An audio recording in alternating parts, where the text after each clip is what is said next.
ลิปในเขตนี่อยู่ในเขตสายเซบางเหียงนั่นแหละได้เห็ดแล้วพากันเลือกเห็ดส่วนแก่ส่วนอ่อนที่เอาไปกิน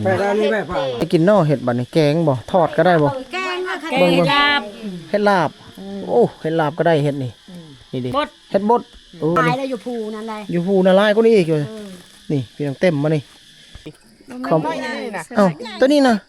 นี่อันนี้เลื่อมๆนี่นะเออ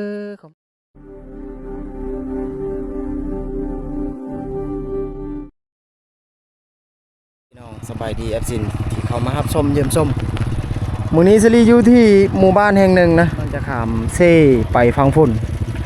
พิเศษเรื่องคลิปนี้มื้อนี้เดินทางกัน2คนห่างหายไปจากการถ่ายคลิปนี่โอ้ลายมือนะสิริติดเปียกหลายๆอย่างแล้วช่วงนี้วุ่นแต่กับงานดองงานยังต่างๆแต่ว่าบ่ได้ถ่ายคลิปพี่น้องวุ่นแต่กับเครื่องเสียงเอาในไรพอเท่าวันนี้ขึ้นอยู่บ่เอาลั่นซอยไปแล้วขึ้นเรือบักมานี่เดินทางนำกัน2คนบิลีห่างหายไปจากคลิปเฉลี่ยกันหลายเดือนเติบเลยไปบันนี้ขามเซไปเก็บภาพบรรยากาศพี่น้องอีก1จุดในหมู่บ้านนี้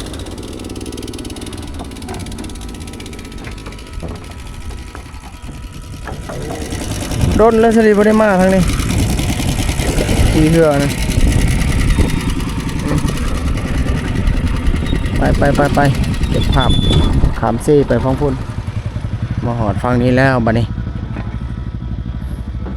เดินทางสัญจรต้องใส่เรือแบบนี้นะพี่น้อง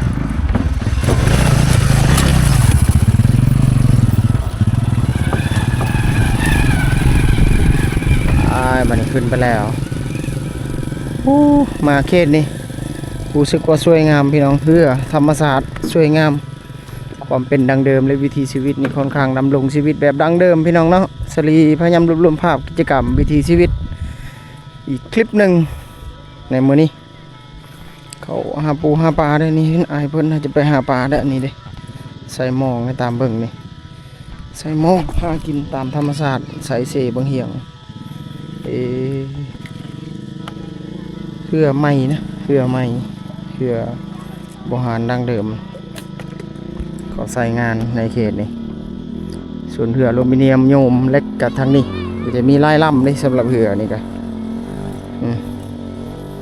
ลายยางท่อนี่ท่อเพิ่นเอาน้ำนี่ได้ขึ้นไปบานนะมีสายไฟฟ้าลงมาเพิ่นนี่สังเกตมาฮอดบานนี่แล้วก็มีเหือนี่เห็นบ่เหือนี่เหือมันเป็นเหือที่บางพื้นที่บางเมืองบางบ้านนะบ่มีได้เหือแบบนี้อลูมิเนียมหรือว่าโยมถ้าว่าเป็นเหือเล็กนี่เหือเล็กนี่เขาซ่อมแปลงได้ตามเบิ่งเขาแปลงหรือว่าเฮ็ดใหม่นะตามเบิ่งนี่เขาขึ้นมาไว้ในจุดนี้เหือเล็กตัวนี้ก็สวยงามนะเก็บภาพลายยางพี่น้องบ้านจุดหนึ่งที่อยู่ห่างจากความเจริญและความเป็นดังเดิมค่อนข้างหลายอย่างเลยรวมภาพด้วยพี่น้องเด้อกิจกรรมวิถีชีวิตอีก1คลิปมื้อนี้อันนี้ก็เหือนี่เหือคือกันนี่พื้นที่ที่เขา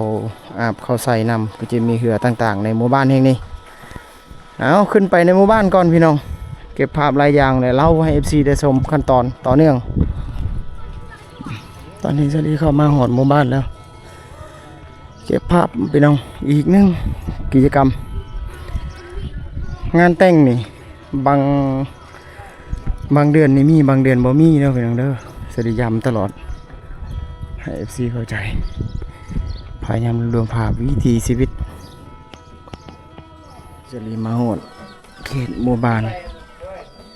มาเห็นตัวนี้สะดุดตาพี่น้องก็เลยยังให้ FC ได้ชมกันก่อนเครื่อง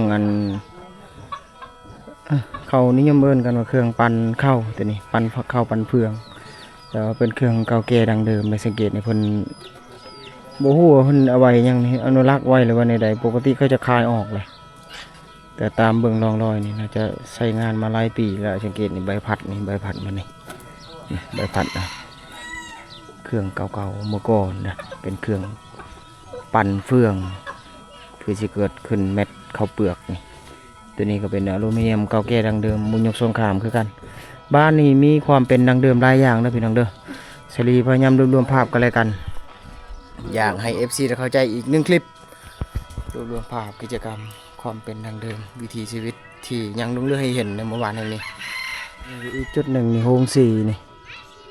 โฮงสีเพื่อจะออกมาเป็นเม็ดข้าวเปลือกข้าวสารข้าวสารแต่มันต้องใช้เครื่องเงินไฟฟ้ามาปั่นได้ตัวนี้เลยมาทึกช่วงเวลาเนี่ยจะเห็นเพิ่นใช้งานแต่ว่าตอนนี้จะรีเผยแพร่ให้ FC ได้ชมกันก่อนความหมายก็คือเครื่องที่ชาวบ้านเพิ่นใส่บดจากข้าวเปลือกออกเป็นเม็ดข้าวสารพี่น้องเพื่อจะได้กินเพื่อจะได้นึ่งขั้นตอนนี่เลยเห็นบ่พอโหงสีของเพิ่นน้อยๆแบบนี้ในเหือนเพิ่นนี่ในจุดนี้ก็เราเข้าอันนี้สถานที่เก็บเข้าพร้อมกับฟืนดังไฟฟืนพวกนี้นี่เขาจะเอาไปใช้งานในยามที่จำเป็นหลักๆเลยก็คือดังไฟก็เอิ้นว่าฟืนเนี่ยวิธีของเขาเกี่ยมกันแบบนี้เลยยามที่เอาพวกนี้ไปใช้งานเขาก็จะดังไฟด้วยวิธีของเพิ่นเราเข้าในเป็นสถานที่เก็บเข้าแต่ว่าเพิ่นเฮ็ดสูงนะพี่น้องสังเกตเสานี่อยากให้ FC ได้เข้าใจเสานี่สังเกตเสาเป็นเสากบเลยตัวนี้เขากั้นไว้ใส่เหล็กนี่เขาย่านอันปวกขึ้นปวกหรือว่าที่มักมากินพวกเนื้อไม้ต่างๆนะ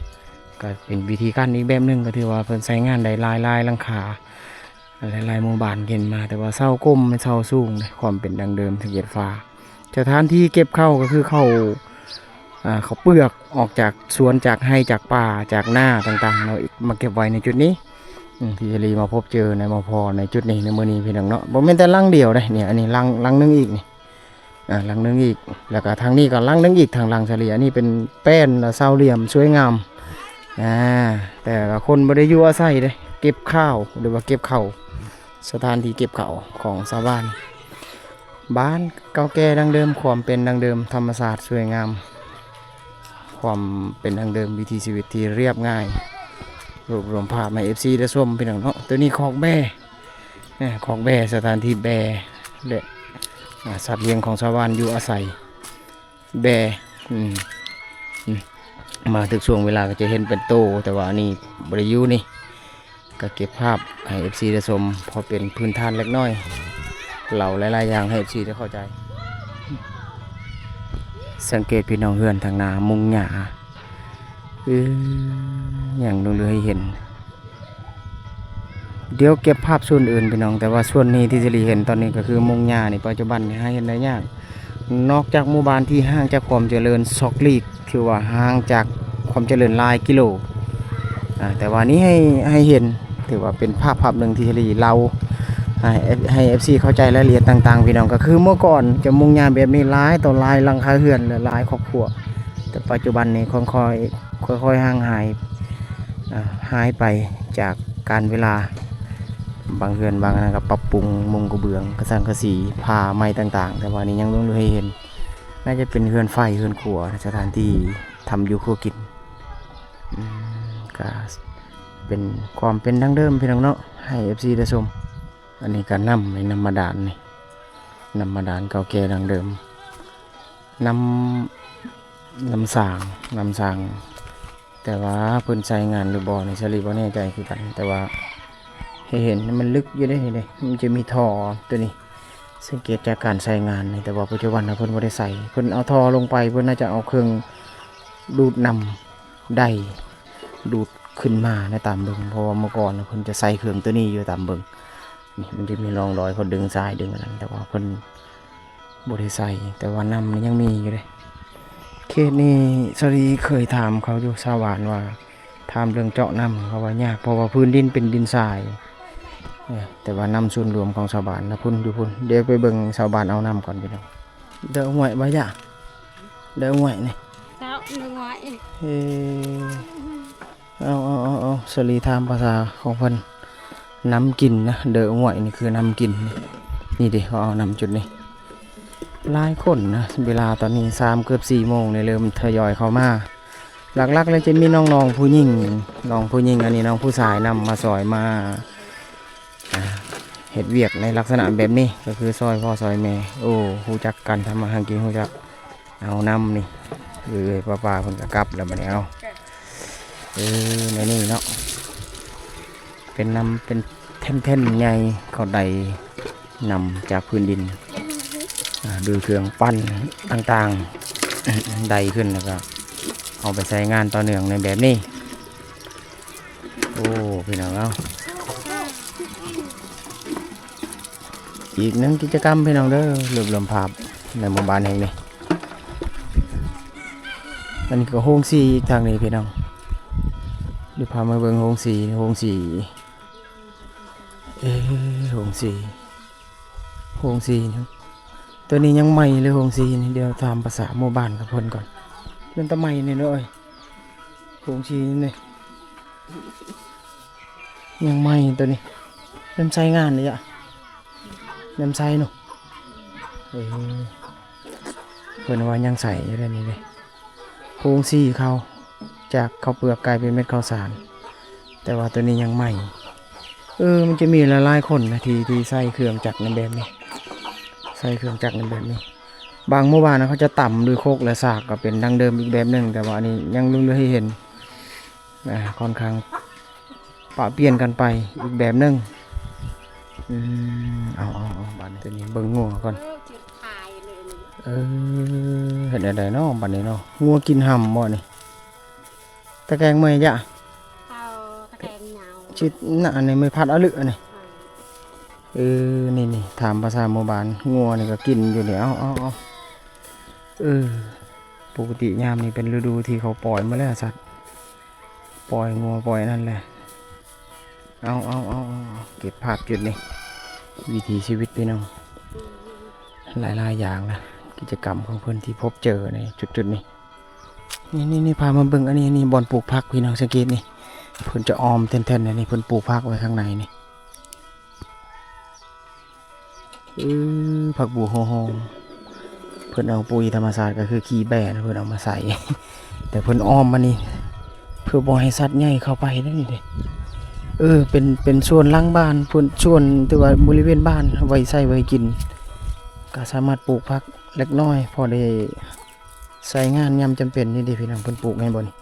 มีต้นมะพริกมะพิษมีหัวสีไข่มีอย่างต้นมะฮุ่งน้อย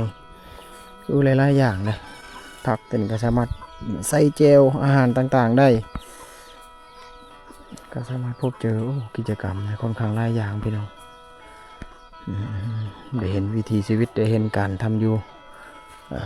คู่กินบ่ว่าจะปลูกผักพืชผักธรรมศาสตร์นี่ทางนี้ก็เฮ็ดเป็นเท่นๆงามๆแบบนี้เลยเนี่ยโอ้ยพี่น้องพิเศษแล้วบัดนี้โอ้ยมาสะดุดตาลูกบ่มใหญ่ได้เนี่ยเด้พี่น้องเป็นลูกบ่มใหญ่เป็นเล็กอันนี้เพิ่นปลูกโดยทางไปนี่โอ้ยทุกคนเลยนี่เพิ่นปลูกแบบนี้เลยแต่ว่านี่เป็นลูกปืนได้นี่ลูกบ่มใหญ่ได้นี่ยังมีรอยเป็นสีอยู่นี่เขาปลูกกันแบบนี้ปลูกผักแต่ว่าเขตนี้น่าจะมีลูกบ่มลายบ่ในใดเขาบริคายออกนี่เอาไว้ใส่งานแบบนี้เลยก็โอเคจะได้เลยตามการเวลานะปกติมันจะสนิมกลิ่นขึ้นมาเลยแต่ว่านี่ยังลุกเรือให้เห็นนดนี่ยังมีร่องรอยโอ้เวียดคอซื้อกันนะเพิ่นจะบริขายแล้วตามเบิ่งนี่เอาไว้ปลูกผักแบบนี้เรียกจากพวกสัตว์ต่างๆโดยเฉพาะงัวควายนี่ขึ้นไปบ่ได้แล้วนี่ก็โอเคอยู่ได้บ่อนี้โอ้วิธีของชาวบ้านตัวนี้โลกบ่มใหญ่เลยบ่นี้โยมไม่ได้เห็นเลยอลูมิเนียมน่าจะเป็นเศษเหือที่เพิ่นมาไว้ในจุดนี้บ่ได้ใช้งานหรือว่าเหือแตกบ่ตัวนี้แต่ว่ารู้สึกว่าเศษแบบนี้หลายในหมู่บ้านแบบนี้เอาบ่นี้หมู่บ้านพี่น้องสังเกตนี่เขื่อนของเขาจะตั้งเรียบๆไปตามนี่สังเกตบางเขื่อนนี่หลังใหญ่นะสังเกตนี่หลังนี่กำลังสร้างกำลังเฮ็ดนี่แต่ว่าส่วนหลายเนี่ยเป็นบานไม้เขื่อนใหม่ทั้งหมดนั่นไม่พี่น้องเป็นเขื่อนไม้บานไม้ผสมผสานเขื่อนปูนนี่บ่มีแต่จะมีรอยดินจีดินบล็อกอยู่แต่ว่าหัวเพิ่นเอามาเนี่ยเพราะว่าสิเข้ามาในหมู่บ้านนี่ก็ต้องข้ามเรือสัญจรด้วยเรือต่างๆกับบ่งบอกด้วยความขยันของชาวบ้านเพื่อสิสร้างบางอันบางอย่างที่เกี่ยวกับปูนและซีเมนต์ต่างๆนี่ดิอยากให้พี่น้องได้ชม เล่าหลายๆอย่างพี่น้องเนาะขอโทษนํที่สลีถึงหลายๆอย่างอาจจะซับซ้อนให้ FC ได้ชมต่อเนื่องนั่นแหละทางนี้ก็ความเป็นดังเดิมเรือนหลังนี้ไปดังๆนึงนี่อันนี้ก็เศษอลูมิเนียมคือกันนี่เพิ่นมาไว้นี่มันหน้าได้แต่นี่เลยรู้สึกว่าลายนะเหล็กพวกนี้เขาถึงสงครามนี่น่าจะหลายอย่างที่อยู่ในบริเวณเขตนี่ก็คือเศษเหล็กเศษอลูมิเนียมนี่ลาย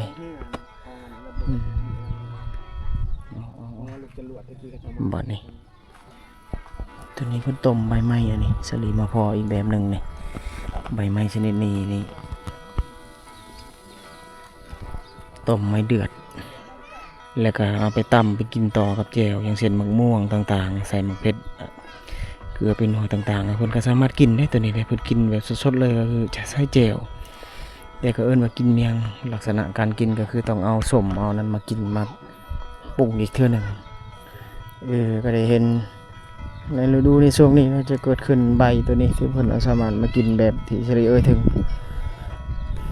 นี่อีกจุดหนึ่งสลีอยู่นี่เล่าเข้าคือกันในสถานที่เก็บเข้าแต่ความเป็นดังเดิมมันจะมีรอยฟ้ารอยควันยังมาถากมาเห็ดเสานี่สังเกตในพี่น้องเนาะกับบ่งบอกเลยว่าเสาพวกนี้นี่มันน่าจะลายปีแล้วมันจะมีรอยแบบนี้ปัจจุบันนี่จะเป็นเครื่องจักรเครื่องนำมาเห็ดมานั้นบ่ได้มีร่องรอยแบบผ่ามีดแบบนี้เลยไม้เนื้อดีพี่น้องรักษาสถานที่เก็บเข้าของชาวบ้านนี่อันนี้มันยังอีกบัดนี่เป็นเศษนี่ยังอลูมิเนียมนี่ลายอย่างบัดนี่โมบานนี่สูงได้เพิ่นเฮ็ดได้บางปีมันนำมันมาลายเพราะอยู่ไกลชายเสมังเหียงนำขึ้นมาหลายเพิ่นต้องกันลักๆเลยให้เข้านะอยู่สูงๆออกแบบสถานที่เก็บเข้าในหมู่บ้านแห่งนี้แบบนี้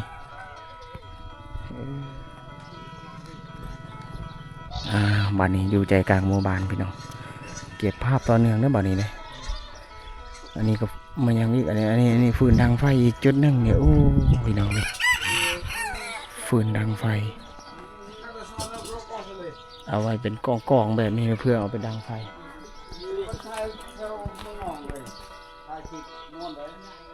ครับ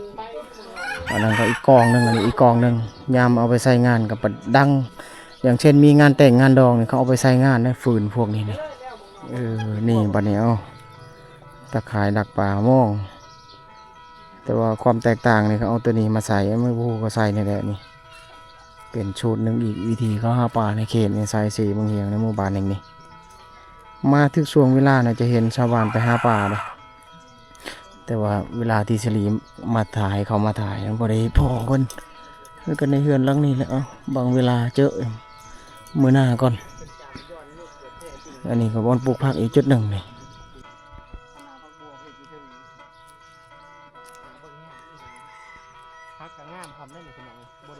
อันนี้ก็เล่าเข้าอีกจุดหนึ่งสถานที่เก็บข่าวสังเกตทุกคนคนเอาไว้แบบสูงๆแล้วก็เห็นแล้วได้ในตามเบิ่งนี่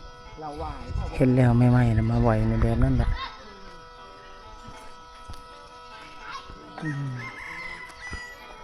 ความเป็นดังเดิมวิถีชีวิตหลายๆอย่างนะพี่น้องนะรวมภาพกิจกรรมให้ FC ได้ชมอันนี้ก็ลังเก่าแล้วนี่พามาเบิ่งพ่อเฒ่านี่เห็นยังมาอยู่บ่อนในบัดนี้พ่อเฒ่าทั้งสองนี่เฮ็ดเวียก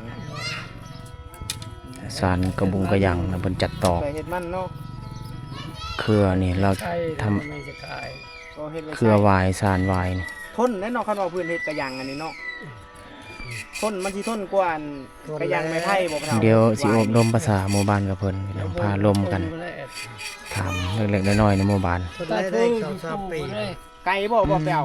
ไปแล้วพุ่น2-3 หลัก2-3 หลักพอทั้งคู่บ่ได้เนาะอยู่นี่บ่ได้โอ้ไปนั่นได้โดยเพิ่นสารตัวนี้นี่โอ้พี่น้องเพิ่นประกอบส่วนจะในพาไปเบิ่งก่อนในทางนี้แม่นหมดนี่เพิ่นสารตัวนี้พี่น้องแม่นหมดใน2อันนี่เพิ่นจะเอาไปเฮ็ดขอกไก่ขอกนั่นต่างๆได้เพิ่นสารตัวนี้พี่น้องเอาวิธีของพ่อเฒ่าเพิ่น แล้วก็มาอยู่มุมนี้บัดนี้บอนปลูกผักนี่อีกจุดหนึงนี่เอ้ยเขาปลูกผักไว้ใส่ไว้กินเนี่ยเขาปลูกแบบนี้พี่น้องเนาะไปเบิ่งในตารางในก่อนในเขาตำปลาตำสินเดี๋ยวเขาถามภาษาโมบานตานเราจานเรากี่เอ้ย จะรอเยอะ จ้าโอ้จ้าบัตรนี่ จะบัด จ้าบัตร บัดกับแมงหุ่ง จ้าบัตรกับแมงหงเขากินข้าวนี่ตำมะฮงกับผักอันนี้ผักโอ้กินเนี่ยกินแบบนี้เลยเนาะผักนี่เนาะเอาเขากินข้าวไปหน่อยในหยาดนำกินได้เนาะดิบผักนี่เนาะเอากินเชิญเสพเลยเอารบกวนเพิ่นกินข้าวแล้วบ่นี่สลีว่าสิเขามาเบิ่งอันนี้พอดีเขากินข้าวนี่เบิ่งผ้าทุ่งชินนะนี่เขาห้องว่าสินยังอันนี้มีความเป็นพิเศษนะลวดลายนี่งามเลยหมดสะดุดตานะสลีแนมเบิ่ง2-3 เม็ดเมื่อกี้เขาไว้ใช้งานเองมาตามเบิ่งนี่คนทานั่นกินข้าวอยู่บางชั่วโมงเพิ่นน่าจะได้ตำได้เฮ็ดให้ได้เห็นอยู่บางทีพากันกินหลายคนเอาฟังนั้นกินข้าวก่อนแล้วก็ฟังนี้อีกลังหนึ่งมาเลยสถานที่เก็บข้าวเล่าข้าวแต่ว่ามีความแตกต่างนี่มีเสาพิเศษอีกมาค้ำมาคึงไว้แบบนี้บ่แน่ใจว่ามันสิเป็นใดมันสิล่มหรือว่าใดนี่ประมาณนั้นแหละพี่น้องเขาแต่งไว้ในแมนมื้อนี่2 เสาเลยเอาวันนี้ฝนฟ้าอากาศลมแห้งนี่เอาบ่อยู่เด้อเพิ่นก็ต้องเฮ็ดวิธีนี้บัดนี้โอ้เอาความสูงนี่สูงเลยแต่ว่าเสานี่ส่วนหลายเป็นเสากลมๆแบบนี้เสากลมแบบนี้เสากลมแบบนี้เอาก็สวยงามอีกแบบหนึ่ง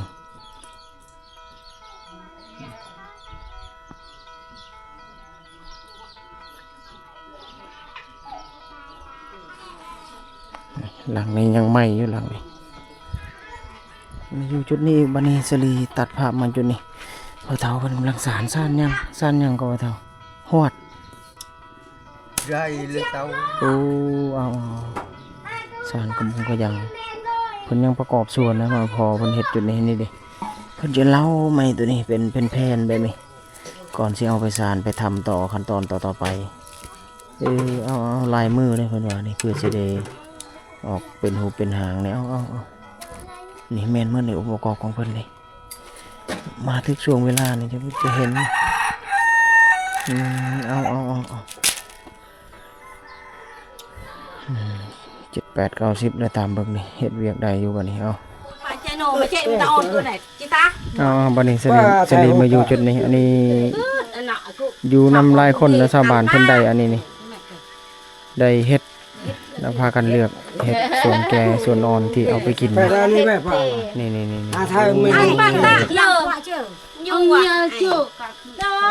เอาไปเฮ็ดได้กินเนาะเห็ดบัดนี้แกงบ่ทอดก็ได้บ่แกงลาบเฮ็ดลาบโอ้เฮ็ดลาบก็ได้เฮ็ดนี่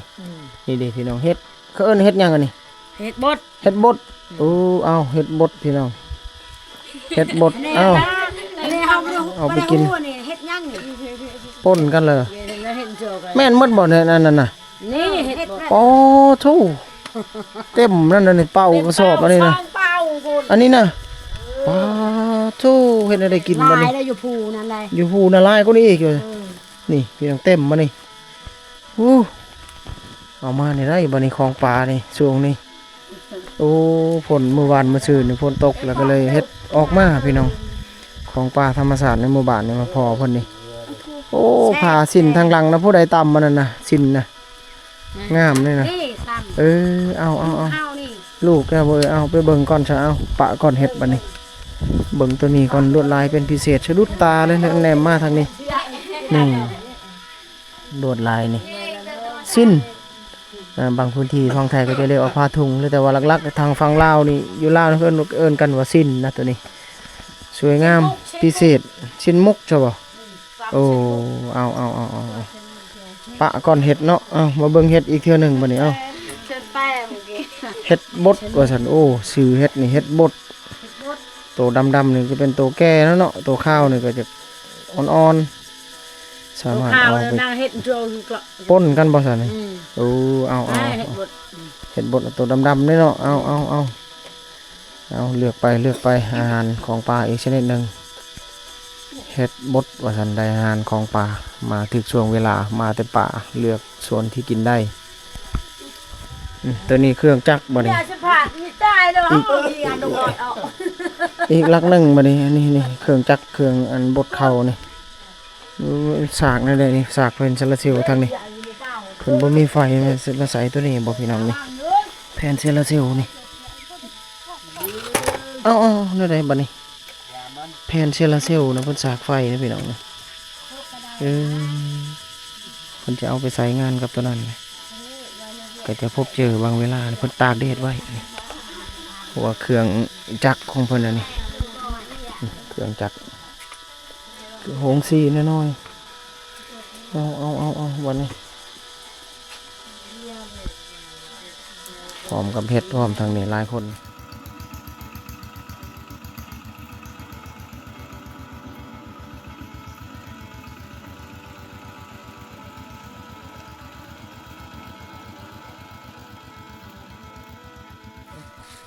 นี่จุดนี้เขาตำผ้าตำซินนี่พี่น้องเฉลีตัดภาพจุดนี้เขานี่แหละเขากำลังประกอบส่วนนี่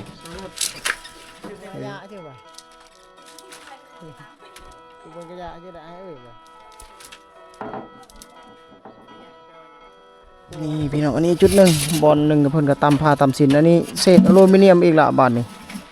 มันเป็นเศษหนึ่งที่ว่าลงเรือจากเมื่อก่อนนะก็คือโอ้สงครามเมื่อก่อนนะกันเล่าแล้วมันสิยาวเรื่องสงครามไปเนาะแต่ว่าเศษเล็กนี่อลูมิเนียมไปนี่ค่อนข้างหลายในหมู่บ้านเขตนี่เส้นนี้มันยังบ่ได้กินมันได้อันนี้เลยเบาๆนี่ใส่น้ำใส่อันนั้นหลายๆอย่างเห็ดเหือบางบอนก็เห็ดเหือใหญ่ๆลำมันนะก็ได้ใส่พืชผักของป่าของดงก็ได้หมดตัวนี้ได้ใช้งานหลายอย่างเก็บไว้ใส่ไว้นั้นก็บ่ได้ขายออกเด้ขายออกให้เวียดก็โอ้เวียดเอามือเวียดไว้ใช้งานต่อดัดแปลงต่อไปอันนี้คนยังอนุรักษ์ไว้ให้เห็นอยู่บัดนี้ ได้ประมาณเบิ่งหน่อย มาแต่ห้อนคำเบิ่งอันนี้ก็ได้บ่เท่าใช่เจ้า อ้าวยี่ว่าเม็ดใหญ่ นี่บ่ หน่อยลิ ของ น้อยนี่นะ เอ้าตัวนี้นะ นี่อันนั้น เลื่อมๆนี่นะ ก็จะได้ เขามาแต่ห้อนค่ ของเราใหญ่บ่ให้ของเรา ำก็บ่ใหญ่คือกันนั่นแหละอันนี้เบิ่งเท่า แห้งหน่อยเลย เบิ่งนำตัวนี้มันเป็นอะไรนี่เบิ่งตัวนี้ก่อนเอาโอ้บัดนี้นี่ โอ้ ชื่อเอาบ่นี่นะ 300,000บ่ได้นะ 350,000 อันนี้นะ บ่ได้ถึกได้ เนาะ3,500ได้อลูมิเนียมโยม เวียดมันตีมาขาย เอา แต่ว่าคันไปเฮ็ดใหม่เอานะคักกว่าใหม่มันสิอยู่กว่า โอ้นั่น คันเจาะใหม่เป็นแล้วเจาะใหม่เอามันสิอยู่กว่าครับ นี่พี่น้องมาพอในจุดนี้ อันนี้มันมื่นนะมันมื่น มาแต่ห้อนค่ำพอเพิ่นระวังทางนี่ นะครับเฮ็ดน้อยๆก็ได้ สลีขึ้นเรือแล้วตอนนี้สิกลับได้ในบัดนี้พี่น้องก็คือจ่ายเงินค่าเรือบัดนี้จ่ายเงินค่าเรือนี่กลับเลยบัดนี้ทีมงานกลับก็พี่น้องชงท้ายคลิปบัดนี้เดินทางก็ถือว่าฮอดช่วงสุดท้ายท้ายคลิปในเขตนี่อยู่ในเขตสายเสบางเหียงนี่แหละเจอกันใหม่โอกาสหน้าบัดนี้ทารุ่นเด้อสิมีงานดองหรือจุดอื่นๆก็ทารุ่นและติดตามต่อเนื่องพี่น้องคลิปต่อไป